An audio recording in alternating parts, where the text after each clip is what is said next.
Bonjour à tous, shalom, shalom à chaque personne qui est là, présent aux vidéos. Je dis bienvenue à cette cinquième partie sur une série de 6 parties sur la communion avec Christ.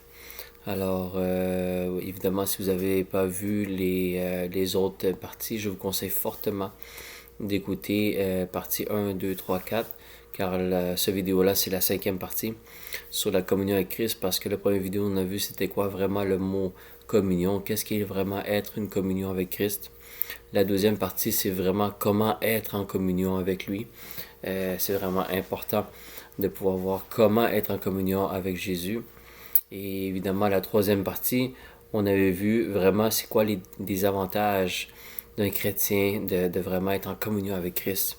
Et on avait vu que vraiment ça évite énormément les divisions entre nous en tant que chrétiens et en tant que ministère entre les églises. Et aussi ça nous permet de devenir une lumière, comme Jésus nous demande d'être une lumière dans Matthieu 5. Il nous demande d'être une ville située en haut d'une montagne, de briller par les bonnes actions, les bonnes œuvres devant tout le monde pour que le monde puisse un jour glorifier le Seigneur. Alors devenir une lumière, évidemment, c'est quelque chose que le Seigneur nous demande, mais pour ça, on a besoin d'être en communion avec Christ.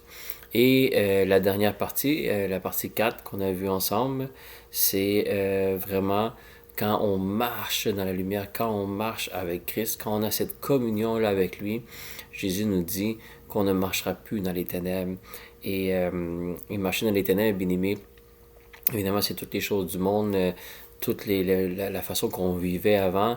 Et surtout aussi, les ténèbres, c'est qu'est-ce qui peut venir nous attaquer en tant que chrétien et même aussi en tant que païen, des attaques spirituelles, bien-aimés, que ce soit la dépression, que ce soit dans toutes sortes de choses que les ténèbres peuvent faire pour venir briser une personne, une famille, un ministère, toutes ces choses-là, bien-aimés, quand on est en communion avec Christ, la parole nous dit que vraiment celui qui suit Jésus ne marchera plus dans ces choses-là. Même la façon qu'on vivait avant, on ne voudra plus vivre de cette façon-là. Il y a certains péchés qui nous attiraient et maintenant ces choses-là ne vont plus t'attirer. Pourquoi? Parce que Jésus va prendre toute la place en nous. Et quand les ténèbres vont venir, évidemment, ça ne marchera pas. Et ça va être pour nous aussi beaucoup plus facile à résister que quand nous ne sommes pas en communion avec Christ. Quand nous ne sommes pas en communion avec Christ, évidemment, la chair est faible et souvent on succombe beaucoup plus facilement au péché, aux tentations. Alors, quand on est en communion avec Christ, évidemment, ça nous évite de retourner dans ces chemins-là et aussi les attaques que l'ennemi va avoir spirituellement pour chacun d'entre nous. Nous serons à l'abri de ces choses-là. Et ça, mes amis, c'est vraiment un gros plus sur vraiment être en communion avec Christ. Aujourd'hui, la cinquième partie, on va voir, c'est, si on pourrait dire le titre de cette cinquième partie, c'est une église en communion avec Jésus ou avec Christ est une église très puissante. Alors, pas seulement individuellement, quand on est en communion, mais quand notre église, on est tous en communion avec Christ, on devient une église très puissante. Et évidemment, individuellement aussi, que ce soit dans l'évangélisation, que ce soit dans la prédication, que ce soit dans n'importe quoi, les enseignements, comment aller chercher des âmes perdues, on devient vraiment une église très puissante. Et c'est une des raisons pourquoi l'ennemi nous empêche pas d'aller à l'église, mais qu'est-ce qui va toujours nous empêcher, c'est d'avoir une communion avec Jésus. Pourquoi? Parce qu'en ayant une communion avec lui, surtout si toute l'Église se met à un commun accord, on devient très très très dangereux pour l'ennemi. Et évidemment, pourquoi? Parce que la puissance de Jésus, cette puissance-là qui est en nous se réveille. Et c'est là, bien aimé, que dans le camp de l'ennemi, il y a beaucoup beaucoup de ravages qui se fait. Et c'est pour ça que l'ennemi nous garde dans l'ignorance, nous garde éloignés de la parole de Dieu et surtout éloignés d'être en communion avec Jésus. Alors aujourd'hui, évidemment, il y a beaucoup d'exemples, mais il y a un exemple que moi j'aime beaucoup, que ça fait longtemps, le Seigneur m'a montré, il m'a fait méditer ces versets-là. Dans le deuxième chapitre de Actes, c'est là où est-ce qu'on voit que les disciples reçoivent évidemment le Saint-Esprit que Jésus les avait promis. Et quand ils ont reçu le Saint-Esprit, bien-aimé, il y a une puissance qu'ils ont sentie, qu'ils n'avaient pas senti auparavant. Quelque chose de complètement nouveau, mais complètement puissant, les avait envahis. Évidemment, c'était le Saint-Esprit. Et évidemment, ils se sont mis à parler en plusieurs langues, des langues qui les étaient étrangers pour eux. Ils parlaient dans d'autres langues qu'ils ne connaissaient pas, et le monde était surpris. Et même, il y a des personnes qui ont commencé à rire d'eux en pensant qu'ils étaient en état d'ébriété. Et c'est là que Pierre se lève et évidemment il se met à prêcher la parole de Christ, il se met à prêcher Jésus ressuscité et Jésus crucifié, et une prêche, bien aimé, que la parole de Dieu nous montre qu'elle était tellement puissante qu'il y a 3000 personnes qui donnent leur vie au Seigneur. Et quand on voit 2 chapitres plus loin, dans Acte 4, encore une fois, Pierre se met à prêcher et 5000 personnes leur donnent leur vie au Seigneur. Alors, c'était pas n'importe quelle prêche, bien aimé. Et quand on lit le chapitre, on voit que la prêche que Pierre fait était une prêche très simple, mais très puissante, parce qu'il parle vraiment de Jésus crucifié et Jésus ressuscité. Mais qu'est-ce que je veux en dire avec ça, mes amis, c'est que cette puissance-là qu'ils ont eue, le Saint-Esprit, fait en sorte qu'ils ont passé d'un état qu'ils avaient peur, parce qu'évidemment, dans ce temps-là, tous les disciples, ceux qui étaient avec Jésus, étaient persécutés, et évidemment, ta vie était en danger. Et quand ils ont reçu le Saint-Esprit, on voit déjà que Pierre, spirituellement, il se réveille et il n'a plus peur de rien. Et là, évidemment, il commence à prêcher, quelque chose que Pierre avait jamais prêché auparavant. Il n'a jamais étudié dans des études bibliques, ou il s'est jamais mis à étudier comment prêcher. Tout simplement, il a laissé toute la place au Saint-Esprit. Et le Saint-Esprit a fait le reste. Et c'est là qu'on voit des milliers et des milliers de personnes donner leur vie au Seigneur, bien-aimé. Et c'est là que vraiment les disciples ont expérimenté la puissance du Saint-Esprit. Et justement, les versets qu'on va voir, ça va être les 5-6 derniers versets de ce chapitre-là, qui est le deuxième chapitre de Actes. J'ai fait un petit résumé du début, c'est quand ils reçoivent le Saint-Esprit et Pierre se met à prêcher. Et là, on voit qu'il y a beaucoup d'âmes qui donnent leur vie au Seigneur. Mais qu'est-ce que j'aime, c'est qu'on comprenne que dans les derniers versets, on va lire du verset 42 jusqu'à 47, on va voir que une église en communion avec Christ, une église qui sont en commun accord ensemble, on va le voir maintenant, c'est une église qui devait être très très puissante pour le royaume de Christ. Et regardez le verset 42, qu'est-ce qu'il dit? Ils persévéraient dans l'enseignement des apôtres, dans la communion fraternelle, dans la fraction du pain et dans les prières. Alors, le verset 42, vraiment, il dit, ça c'est vraiment les ingrédients pour qu'une église devienne vraiment puissante. La première chose qu'on doit voir, c'est le verset 42. Premièrement, il dit, ils persévéraient dans l'enseignement des apôtres. Alors, les apôtres étaient continuellement en train d'enseigner les enseignements que Christ les avait enseignés. Parce qu'évidemment, le Saint-Esprit était là pour confirmer les enseignements que Jésus les avait donnés pendant eux autres. Ils étaient là pendant 3 ans et demi avec Jésus. Alors, ils ont entendu les enseignements.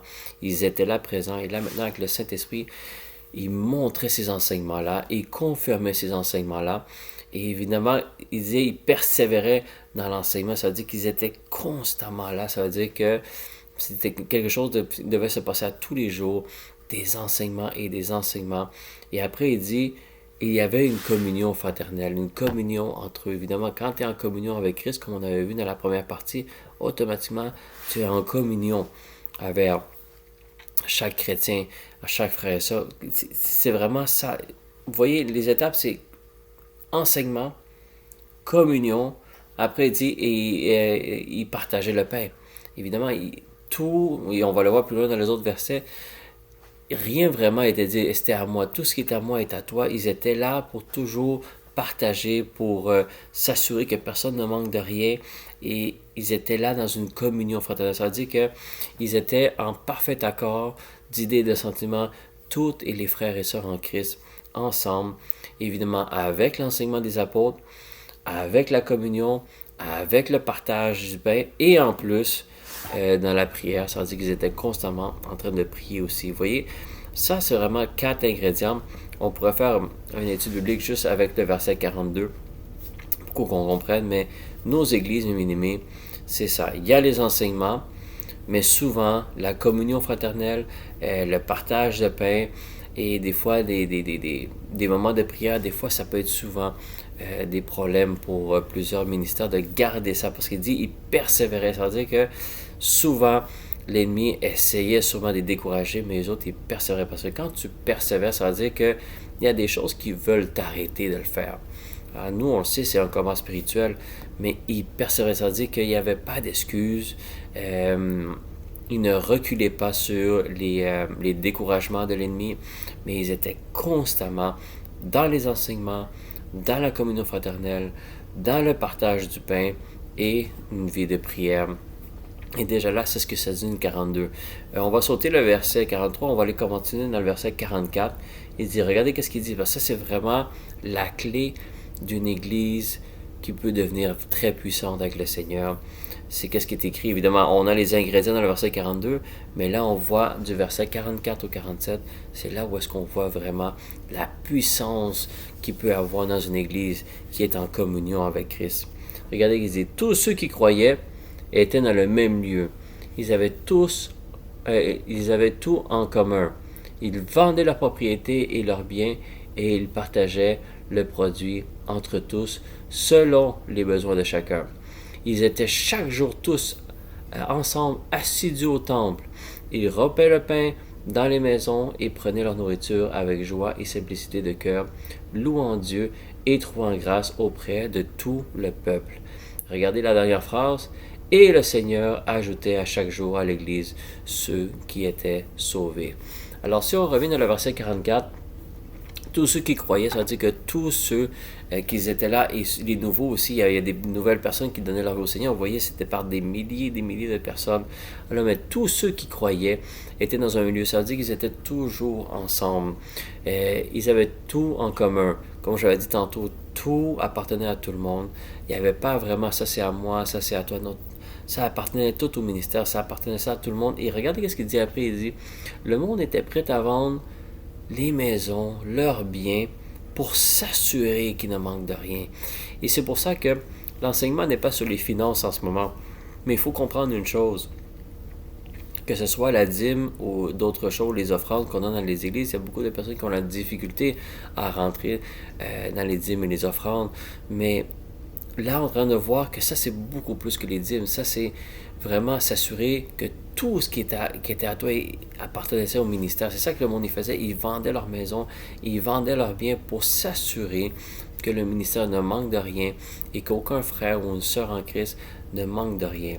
Alors, c'est sûr et certain que c'est pas le but de comme tout vendre qu'on a à la maison et commencer à donner ça aux églises, puis finalement, tu n'as plus rien.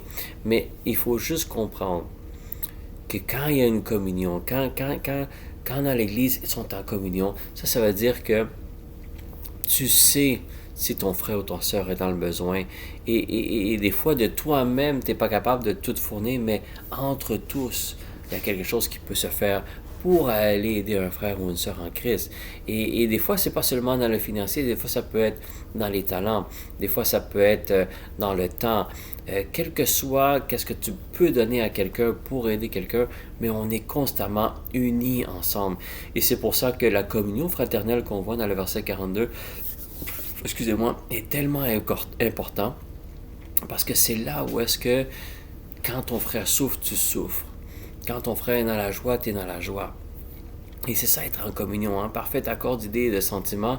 Quand l'Église est dans ce genre de communion-là avec Christ et entre nous aussi, c'est là où est-ce que tu te préoccupes vraiment de ton pasteur, tu te préoccupes vraiment de ton frère ou de ta sœur en Christ. Tu te préoccupes s'il y a une famille qui est dans le besoin, qui est à l'Église.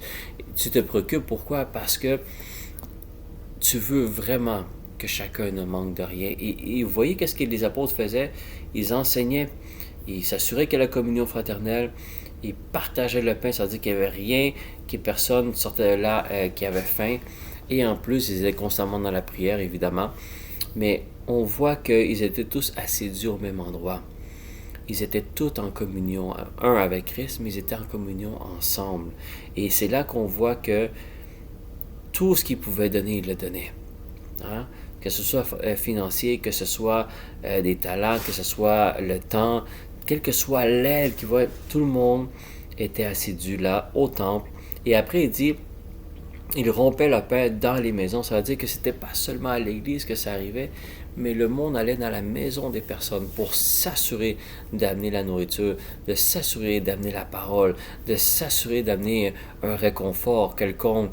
Et c'est comme ça, bien-aimé, qu'avec cette communion-là fraternelle, cette communion-là qu'il y avait, faisait en sorte, bien-aimé, que l'ennemi ne peut pas rentrer là. L'ennemi ne pouvait pas venir prendre la place. Pourquoi? L'ennemi ne pouvait pas venir diviser. Pourquoi? Parce que la communion avec Christ était tellement puissante dans ce ministère, dans cette église-là, que les apôtres construisaient, évidemment avec l'aide du Saint-Esprit. Ça faisait en sorte que l'ennemi ne pouvait pas trouver de faille. Et regardez ce qu'il dit après. Ils prenaient leur nourriture avec joie et simplicité de cœur, louant Dieu et trouvant grâce auprès de tout le peuple. Ça veut dire que le peuple qui était alentour, tout le monde qui voyait ça arriver, qu'est-ce qui arrivait? C'est qu'il trouvait faveur, il y a grâce. Le monde voyait pas seulement une église se construire, il voyait qu'il y avait quelque chose de différent. Et qu'est-ce que le monde faisait? Ils allaient voir qu'est-ce qui se passait. Ils allaient voir, qu'est-ce qui se passe dans cette église-là. Les autres, ils ne comprenaient pas. Mais il voyait qu'il y avait une puissance, il y avait quelque chose de différent. Alors évidemment, ça piquait la curiosité, mais elle a dit, il trouvait grâce auprès de tout le peuple. Et regardez ce qu'il dit après. Et le Seigneur ajoutait à chaque jour à l'Église ceux qui étaient sauvés. C'est qu'à chaque jour, bien aimé, ça ne dit pas la quantité, mais j'imagine des dizaines et des centaines, peut-être même des milliers de personnes donnaient leur vie au Seigneur à chaque jour. Parce qu'il dit, à chaque jour, le Seigneur rajoutait à l'église ceux qui étaient sauvés. Ça veut dire que la moisson, bien-aimé, venait vers le ministère. Quand tu trouves grâce devant le peuple, ça veut dire que la moisson regardait de loin et dit, mais qu'est-ce qui se passe là-bas? Et là, quand ils venaient à l'église, ils voyaient les enseignements puissants des apôtres, il y avait la communion fraternelle, ils arrivaient, ils avaient de la nourriture pour eux, spirituelle, mais il y avait de la nourriture physique, et en plus, ils expérimentaient la puissance de la prière. Alors vous voyez, le verset 42, c'était la base déjà d'un ministère qui va devenir très très puissant. Mais beaucoup d'églises ont plusieurs ingrédients dans cette base-là, mais souvent, c'est la communion fraternelle qui manque. C'est cette communion-là qui fait en sorte, comme on avait vu, je pense dans la troisième partie, où est-ce que l'ennemi ne peut pas venir créer de la division. Parce que c'est ça que l'ennemi veut faire, veut diviser ce que le Seigneur a uni. Et c'est ça son travail. Mais si on reste en communion avec Christ et on reste automatiquement en communion avec nos frères et sœurs en Christ, mais l'ennemi ne peut pas venir créer la division. Et c'est ça, une église qui devient cette puissance-là, c'est parce qu'il y a une union, il y a une communion ensemble. Et c'est ce qui fait que le monde était prêt à vendre tout pour s'assurer que le ministère ne manque de rien. Et ça, évidemment, c'est difficile de trouver ça dans nos églises. Même, je ne dis pas de vendre des maisons pour que l'église ne manque de rien, mais juste les dîmes et les offrandes, c'est déjà une difficulté. C'est pour ça qu'il y a beaucoup d'églises, évidemment, qui souffrent. Qui souffrent, pourquoi? Parce qu'évidemment, il faut payer des choses dans une église, c'est pas gratuit. Mais le monde il croyait tellement à cette union-là. Il croyait tellement en Jésus-Christ. Il voulait vraiment que le royaume soit prêché, que la bonne nouvelle soit prêchée, mais que le royaume soit manifeste ici sur terre, que le monde était prêt à faire n'importe quoi, bien aimé, pour que le Seigneur soit glorifié. Et ça, les apôtres y croyaient. Pourquoi? Parce que c'était ça que Jésus voulait faire, qu'il voulait que les apôtres fassent quand ils vont recevoir le Saint-Esprit, c'est de bâtir cette église-là. Et comment tu l'as bâtie? Évidemment, tu l'as bâtie avec la communion, et tu l'as bâtie aussi avec des nouvelles âmes qui viennent à chaque jour. Et ça, c'est l'autre chose qui est difficile à voir dans nos églises, c'est de voir les dimanches des nouvelles personnes, voir des nouvelles personnes converties, voir des nouveaux baptêmes, voir des personnes sauvées, des familles restaurées. C'est quelque chose que des fois, souvent, c'est difficile à voir dans nos églises. Mais une église, qui fait pas d'évangélisation, qui va pas aller chercher des nouvelles âmes, c'est une église qui n'a pas cette puissance-là. Parce que l'ennemi va toujours nous empêcher d'aller chercher des nouvelles âmes. Il veut garder les âmes pour lui, et c'est pour ça que le combat est spirituel. Mais une église qui est en communion avec Christ et bien-aimé, c'est une église qui va expérimenter exactement cette puissance qu'on voit dans Acte 2, versets 42 à 47. Et le dernier verset, la dernière phrase nous dit « Et le Seigneur ajoutait à chaque jour à l'Église ceux qui étaient sauvés. » Ça veut dire qu'à chaque jour, bien-aimé, il y avait des nouvelles âmes qui venaient, des nouvelles personnes qui étaient converties, des nouveaux, on pourrait dire, des nouveaux ouvriers qui se rajoutaient. Et c'est là qu'on voit que plus qu'il y avait de monde, plus que le monde venait, évidemment, plus que l'Église vivait dans l'abondance, et pas, c'est une question financière, mais sinon, les plus grandes richesses que le Seigneur peut nous donner, c'est sa parole et sa connaissance. Et le monde, bien aimé, à chaque jour, vous voyez, ils persévéraient dans l'enseignement, c'est-à-dire qu'à chaque jour, ils avaient dans l'enseignement, ils continuaient, les apôtres étaient là pour enseigner la parole du Seigneur, mais les apôtres, bien aimés, ils étaient en constante communion avec Christ, évidemment avec l'aide du Saint-Esprit. Et c'est ce qui fait, bien-aimé, qu'une église devient puissante. C'est là que une église devient dangereuse pour le camp de l'ennemi. Et c'est ça qu'on veut dans notre ministère, bien-aimé. C'est ça qu'on veut. C'est pour ça que quelqu'un qui va avoir une église qui va manifester la puissance de Christ, mais il faut que cette église soit en communion avec lui. Il faut que l'Église enseigne à ses ouvriers, à ses membres, qu'est-ce qui est la communion avec Christ. C'est pour ça que cet enseignement-là est tellement important, pas seulement pour nous individuellement, mais pour l'Église d'où est-ce qu'on vient. Il faut qu'il y ait ces enseignements-là à l'Église. Parce que l'Église, le but de l'Église, bien-aimé, c'est de devenir puissant en Christ. C'est d'aller sauver des âmes, d'aller prêcher la bonne nouvelle, d'aller former des ouvriers, d'aller faire des disciples. C'est ça le vrai but d'un ministère. Et si on ne le voit pas, bien automatiquement, il faut revenir à la base et commencer à enseigner à ses membres la communion avec Christ. Être en communion, être en relation. Comment on est en communion avec Christ? Comment qu'on peut arriver à avoir une communion avec Christ? C'est quoi les avantages d'un chrétien ou d'un ministère d'être en communion avec Christ? C'est quoi les choses qu'on évite en étant en communion avec Christ? Et après, la cinquième partie, c'est regarder la puissance d'une Église quand elle est en communion avec Christ. Et vous voyez, ça, l'ennemi, il veut empêcher que ça arrive. Et c'est normal. Pourquoi? Parce que lui, il ne peut pas permettre qu'une Église soit en communion avec Christ, parce que sinon, on devient un danger pour lui. Et lui, il ne veut pas que le Seigneur trouve grâce auprès du peuple et que chaque jour, il y a des personnes qui sont sauvées. On va vider l'enfer. L'ennemi ne peut pas permettre ces choses-là, mais pourtant, le Seigneur nous appelle à ça.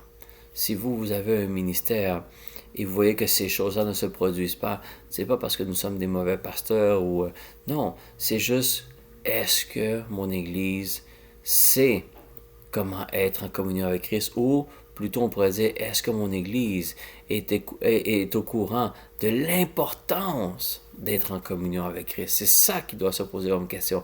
Est-ce que mon Église sait que c'est important d'être en communion avec Christ? Et notre Église, en général, c'est ça qu'il faut chercher. L'Église, la priorité, c'est de rechercher le royaume, d'aller sauver des âmes, de former des ouvriers. Jésus, quand il a vu la moisson, il était ému de compassion. Il a demandé quoi à ses disciples? Priez le Seigneur pour envoyer plus d'ouvriers.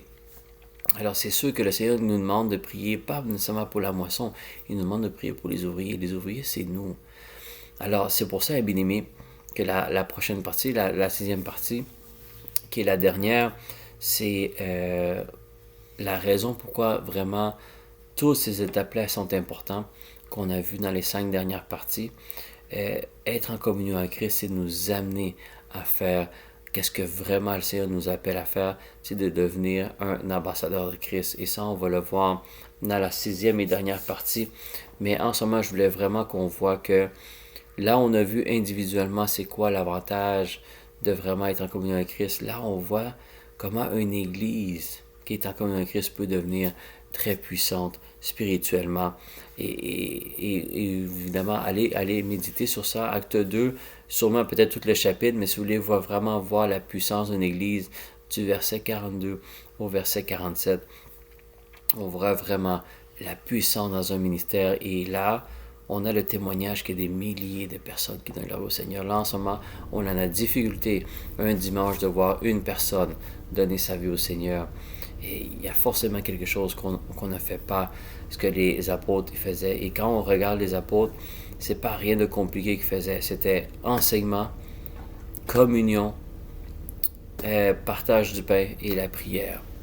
Alors, à mon avis, pas mal tous les ingrédients les églises le font, mais je pense qu'il y a peut-être une faille souvent, c'est la communion. Et encore une fois, communion avec Christ, communion fraternelle, communion dans l'Église, c'est vraiment être en parfait accord. Est-ce que toute notre Église est au courant de notre objectif? C'est quoi l'objectif qu'une Église a? Est-ce que tout le monde dans l'Église sont au courant de l'objectif? Parce que tout le monde doit être en commun accord. C'est ça qu'il dit. Tout le monde était dans un commun accord. Alors, tout le monde était dans la même direction. Il savait exactement où est-ce qu'il s'en allait. Et c'est ça, il faut retrouver ça dans notre Église. Et c'est pour ça qu'un parfait accord d'idées et sentiments avec Christ fait en sorte que on a tous le même objectif, on a tous le même but, et on le fait, et c'est pour ça qu'il dit avec simplicité de cœur, avec joie. C'est pas un fardeau, au contraire, c'est une joie de le faire. Et on le fait avec simplicité de cœur, et c'est là que le Seigneur fait en sorte qu'il va trouver grâce auprès de tout le peuple. Et c'est là que le monde va venir voir qu'est-ce qui se passe dans cette église-là. Il y a quelque chose de différent qui se produit. Et c'est comme ça, bien-aimé, que le monde entend les enseignements, ils sentent la puissance du Saint-Esprit, ils sentent la puissance de la prière, ils voient la communion fraternelle de tout le monde dans l'église, ils voient qu'ils sont prêts à tout partager avec eux. Et c'est là, bien-aimé, que ces personnes-là voient comme « Ah, ce Dieu-là est vivant ». Et c'est comme ça que les personnes donnaient leur vie au Seigneur.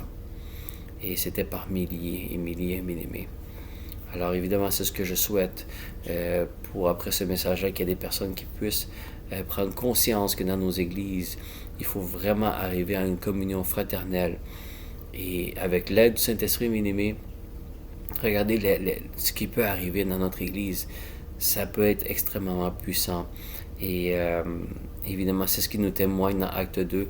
Et quand on voit dans Acte 4, il y a quelque chose de semblable aussi qui est écrit. On voit qu'ils sont tous unis ensemble, ils sont tous en communion, et on voit que les âmes continuent à venir à Christ. Et c'est ce qu'on veut voir maintenant. Le temps est sombre. Beaucoup de personnes ont besoin du Seigneur, qui savent, qui sont conscients ou pas. Mais quand ton Église a ce genre de puissance-là, le monde va venir vers nous. Et c'est ça, la moisson, on voit qu'il y a quelque chose et dit, j'ai plus rien à perdre, je vais aller voir, je vois que cette église-là a quelque chose de différent. Et quand ces personnes-là rentrent, le Saint-Esprit vient les toucher. Et ces personnes-là donnent leur vie au Seigneur. Et ça, il y a juste le Seigneur qui sera glorifié. Alors, ça c'était la 5e partie, bien-aimés. Une église qui est en communion avec Christ est une église qui est très puissante.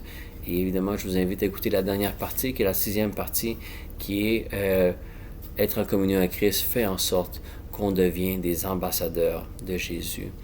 Alors, je demande que le Seigneur vous bénisse abondamment et que cette parole-là puisse tomber sur une bonne terre pour qu'on puisse porter fruit partout où est-ce qu'on va et que notre ministère puisse devenir un ministère puissant au niveau comme on voit dans Acte 2. Au nom de Jésus. Amen. Soyez bénis. Shalom à tous.